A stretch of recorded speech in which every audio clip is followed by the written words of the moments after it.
Hey now, so things look different obviously back here. I'm working upstairs in my office, and I don't know, I'm too lazy to get to the basement. So since I've been gone, God, JSA, we're gonna talk about Catfish Hunter first of all. Since I've been gone, let's see, JSA got bought out by CGG or whatever, CG whatever, C something, the comic book company. It can't hurt from an autograph point of view. I guess if you're a JSA fan, I think a lot of it's going to come down to slabs, costs, and everything. I mean, it's nice that you can get slabs now. I hated their stickers. I still am not a big fan of JSA personally. That's just my personal opinion. So, who cares? Let's talk about Jim Catfish Hunter. I mean, he got his name Catfish because Chubb Feeney, the owner of the Angels originally, thought he needed a flashy nickname. And what great name, Catfish.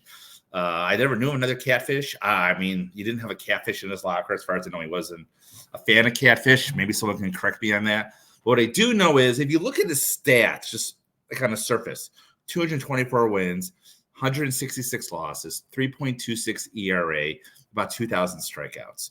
It doesn't jump out to you as a Hall of Famer, especially in that era. Like today, we don't see 300 win pitchers anymore. But back then, there were still 300 win pitchers. Like I'm just thinking like Don Sutton after him, Phil Niekro, Nolan Ryan. There were a lot of 300 pitchers after. There's still a lot of 3,000 strikeout pitchers. So, I mean, it doesn't scream to you Hall of Famer. But like when you dig a little bit deeper in the numbers, he won like 5 World Series. He was a 9-time All-Star. He was a Cy Young winner. I mean, he kept getting MVP votes as a pitcher, which is like tremendously tough. Another little fascinating little bit of trivia about him. He was the first free agent ever. So I thought that was, I should say ever, the modern era. Maybe there was a free agent way back in the 1800s. But he was the first free agent of the modern era. So, I mean, you put the total picture together, he became a Hall of Famer in his 3rd year of voting. Unfortunately, we'll talk a little bit more about this. He died very suddenly of Lou Gehrig's disease. He was diagnosed in September 1998, and he didn't even last a year. It was very sad. So on that note, let's jump into the autograph analysis of Jim Catfish Hunter. Again, we're going to start with the PSA database, and I really wanted to start with this one in particular because this is your typical Catfish Hunter autograph you're going to see. And again, I mean, when he signed during his playing dates, it's a little bit weird, but he signed a ton, I remember, on the autograph circuit. He was very, very popular, obviously being part of the Yankees and everything, part of the A's, a lot of World Series. He did a lot of appearances, lived a very quiet life. This is a very nice autograph of him. What you're usually looking for to see is right here. He signed with that big J to start off. And a lot of times the J was so big, the I and the M kind of rested on this J right here. Not always, but it's a lot. But the key thing is you want to see a big J. This should be the tallest part of his autograph along with the H over here. Second thing is he always signed Catfish. This was like a legal document. He was commonly signed Catfish. I mean, it would be rare to see a Jim Hunter autograph or a full name autograph. I don't know if I've ever seen a full name autograph because even though he was very popular in the autograph circuit, he did pass away before a lot of these inscriptions became more popular. So again, the Catfish, again, literally when you see it, it should be like there should be spaces between the Jim and the Catfish. Usually the H is a 2-stroke H like this, and it goes into the Hunter like this. Now, look at the T's right here. We must go up and across. Remember that up and across because we're going to look at some bad ones later. A Jim Catfish Hunter. Again, this is an older contract. This is usually not what you're going to see with just a Jim Hunter. But again, if you're looking right here, like I said, the big J right here, the I and the M, all single stroke. The Hunter, 2-stroke. H right here, H right, kind of like race. You can sort of see that line right here. You're not always going to see the 2H connecting. I'm going to say it's a 2-stroke, even though you can see right here how it sort of still touches to 1-stroke. Again, it loops around right here. And again, full Hunter, and the R comes up, loops, and goes up across right here with the cross in that T. Again, this is a fairly easy autograph to forge. It's nothing terribly difficult. This is more what you saw when a common autograph signing at a show. I mean, again, it's kind of like, it's not very distinct. It's very rushed. But again, it's tough to see right here with the J, the I, and the M rest on that J. A big J right here. And again, his autograph is not on a steady plane. It's all over the place. Usually it's a little bit up and to the right. Like I said, this is more what you're going to see with the Hunter. Again, it's a 2-stroke. You can see how the H even though he took his pen off this plaque, it came back up over here to come down. It loops around and finishes the Hunter right there. Again, this is probably an older autograph. So the J is still big. The eye's resting a little bit on that J right here. You can still see that upwards and to the right autograph. The N is not very pronounced. Again, what you want to see. Again, two-stroke H, again, what we talked about. The R doesn't, it comes up, but it doesn't actually connect to the crossing of the T, which again is common. It doesn't make it a bad autograph. Again, this is from 1990. It's tough for me to see. There's an image here that you can't see, but I can.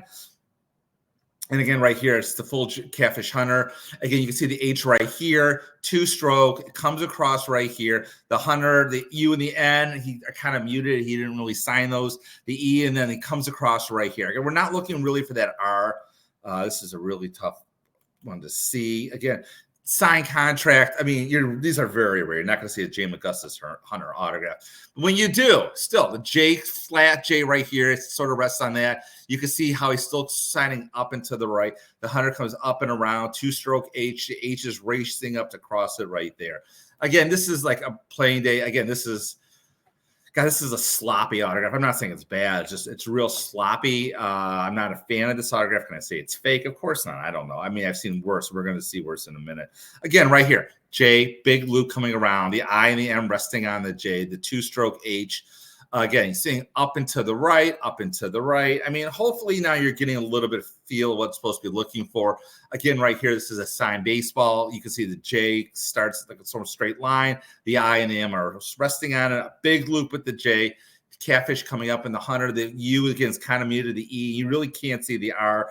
It's coming up and coming across. You can't see it fully crossing. But again, that's fine. This is a more vintage signature. I don't want to look at that. So again, signed check. Again, you're rarely going to see a Jim Hunter like this autograph. And like again, we're back to signed contracts from 1970. Even back then, look at that. He had Catfish going on back then. So, I mean, I don't want to look at the older ones because now we're back to the first one that we looked at because of the fact that, like I said, it was common that he would sign this version of his autograph more. Again, that R is very muted right here. So just moving on, I want to move to Outer Safe. They did not kick me off. Thank you for not kicking me off, the Carl Hubble. I want to show you bad Jim Hunter autographs. They call bad that I 100% agree are bad. So if you look at this one right here, the Catfish Hunter. I mean, there's a lot of things wrong with this. First of all, this is J comes down. See how the I and the M are, it looks like it's part of one letter. The J, the I and the M are not resting on this stroke right here. This is bad. If you look at the T and how I said that he signed it, the T should go up across and around. This T is crossed completely wrong. I mean, someone just rushed this and did a doozy. And I think the person that signed this one also signed this one as well. You can see the I and the M. There's no like spaces between the Jim, the Catfish, and the Hunter. We want to see spaces. The T cross is completely wrong. I mean, it's bouncing all over. It's not up and to the right. The I and the M is not resting. I mean, it just looks bad. I mean, if you let you study Jim Catfish's Hunter autograph, you'll get a feel for this. And I mean, yeah, they're good about this. So, I mean, this is my autograph right here. Unfortunately, the lighting is horrible. But I mean, again, this was signed in front of me in person. I'll tell you a story about this. But you can see the I and the M are resting on the J with the big J, the Catfish right here, two-stroke Hunter, and the T come across, and then the E and the R are around. So this was signed at a show in Atlantic City in early 1998. So this was Jim Catfish's Hunter last, not going to say show, sorry, it was his last autograph show. It was a very famous show. The reason I'm going to pull it up right here, it was this Yankees Legends show. It's a big deal. The big deal at the time was DiMaggio was there, and also that turned out to be DiMaggio's last show as well. Don Mattingly just came out of his horrible contract. I forgot which company he was signed with. And it was his first public appearance ever. So everyone on this poster, you can see right there, was at this show. They were handing out these posters at the show. I probably got one and threw it away. Because it was when they did those big Atlantic City shows, the 3,000 hit show, 500 home run show in Atlantic City. This was a real big like Yankee reunion show. Like Whitey Ford, Winfield, Hunter, Berra, Mattingly, Jackson, Rizzuto, DiMaggio. I can't put my finger on these two people. I'm sure someone will point them out later. But anyways, that was Catfish's Hunter last show. That was DiMaggio's last show. Catfish Hunter did a book signing the following year at that year in Cooperstown. That was his last autograph signing ever. And from there, he did, like I said, he did one more public appearance next year at a Yankees game, and that was it. Looking on eBay real quickly, these all look good. You're not going to spend a lot of money for a Catfish Hunter. You can get a beautiful Catfish Hunter autograph. Like for these are all good for like $60. When you get into a lot of money is when you start looking at like inscriptions. Because like I said, it's inscriptions. I'm trying to see here if there's anyone that are sold. Like Hall of Fame 87, 100. That's not terrible. I mean, again, the autograph I think is good. I mean, it has everything you want to see. The I and the M are resting on the big J, the Catfish Hunter up and to the right, 2-stroke. So you're looking at $150, like I said. I mean, if you go to, like, this is a specialty ball. If you go to the unsold items, some people are asking a lot of money for certain inscriptions because, again, they're just not very common. Like Perfect Game, he did picture Perfect Game, obviously, in 1968. So you're going to pay more money for these inscriptions. So that's it with Catfish Hunter. That's it with the H's. We're going to move to the I's, which should be quickly because there's only one, Monty Irvin. So great player. So I can't wait to delve into his autograph. But until then, as always, keep collecting.